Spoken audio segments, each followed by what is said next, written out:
আসসালামু আলাইকুম।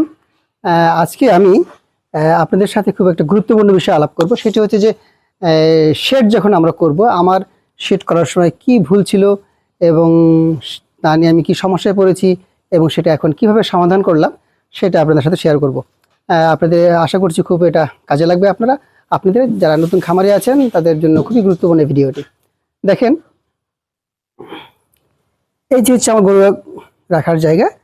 আমি এইখানে খাবার দিতাম, এখানে খাবার দিই এবং এটা হচ্ছে সাইন্টিফিক এই জন্যে।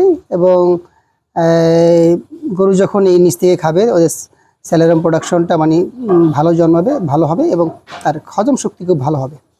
কিন্তু আমি যখন এটা করলাম, আমি কি সমস্যায় পড়েছি। আমি যখন এখানে খাবার খাওয়াই, ঘাসগুলো সব এলোমেলো হয়ে যায়, কিছুক্ষণ পর পর এসে গুছিয়ে দিতে হয়। এবং হচ্ছে যে যখন পানি খাওয়াই তখন আমাদের ওই যে বল করে পানি খাওয়াতে হয়।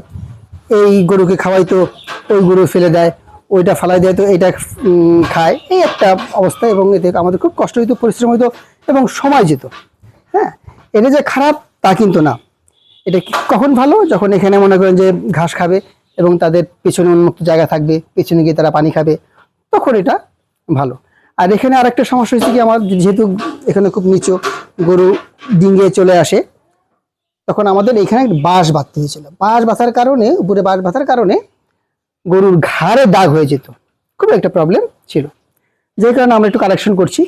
এই দেখেন, এই পাশটাতে অলরেডি কালেকশন করে ফেলেছি। এই যে এখন আমরা এভাবে দিচ্ছি। সালাম ভাই, এটা কি একটু লুজ করে দেন তো, মানে এখান থেকে খাচ্ছে, একটু লুজ করে দেন তো, খাইতে পারেনি নাকি? আচ্ছা, তাহলে নিচে দেন। হ্যাঁ, এই দেখেন এখন এদেরকে আমি চারি করে দিচ্ছি। চারিটা মানে খুব হাই কিন্তু না, গরু কিন্তু অলমোস্ট নিচ থেকে খাচ্ছে। এই দেখেন, গরু কিন্তু অলমোস্ট নিচ থেকে খাচ্ছে, অল্প একটু হাই করেছি। এই যে এখান থেকে এতটুকু, এটা বোধ হয় 2 ফিট হবে। হ্যাঁ, এখন দেখেন এইভাবে দিচ্ছি, আরামসে খাচ্ছে। এবং দেখেন ওদের যখন ঘাস খাওয়াটা শেষ হয়ে যাবে তখন আমরা এই পুরা জায়গাটায় পানি দিয়ে দিব। হ্যাঁ, তখন এই পানি ফেলানোর কোনো সুযোগ নেই, ভুসি ফেলানোর সুযোগ নেই। ওরা এখানে পানি থাকবে এবং কন্টিনিউয়াসলি আমরা এখানে পানি রাখতে পারবো।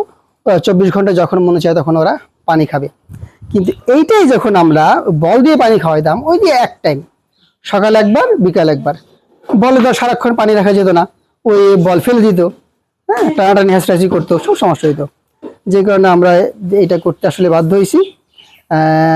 এটা এখন আশা করছি এটা ভালো ফল দেবে, আমাদের সুন্দর করে খাচ্ছে এবং এখানে আমরা পানি দিয়ে দিব। এটা আমরা করেছি এবং আজকে আমরা এই পাশটাতে করব। এই যে আমরা বালু এনে রাখছি, বালু আরও আছে। আজকে আমরা এই পাশটা করব, মিস্ত্রি আসবে, 2 পাশে এমন হয়ে যাবে। হ্যাঁ, সুন্দর হবে। এবং এই জায়গাটা খালি রাখছি আমরা এই জন্যে যাতে আমরা গরুগুলো যাতায়াত করতে পারি। একটা গরু আমাদের সমস্যা হবে, আমরা এখানে একটা ড্রামে ওদেরকে খাবার দিব, কিছু করার নাই। হ্যাঁ, এবং এই হলো অবস্থা। ঠিক আছে, আপনারা যারা নতুন খামারি আছেন, তাদের জন্য এটা খুব একটা গুরুত্বপূর্ণ বিষয়। আসলে এই সিস্টেমটা করে আমি খুব সমস্যায় পড়ে গেছি। আমার লেবার কস্ট মানে লেবারের খুব পরিশ্রম হতো এবং গরুগুলো 24 আওয়ার পানি খেতে পারতো না, সারাক্ষণ এদের পিছনে সময় দেওয়া লাগতো। যাক, ধন্যবাদ। আশা করছি আপনাদের উপকৃত হবে। আসসালামু আলাইকুম।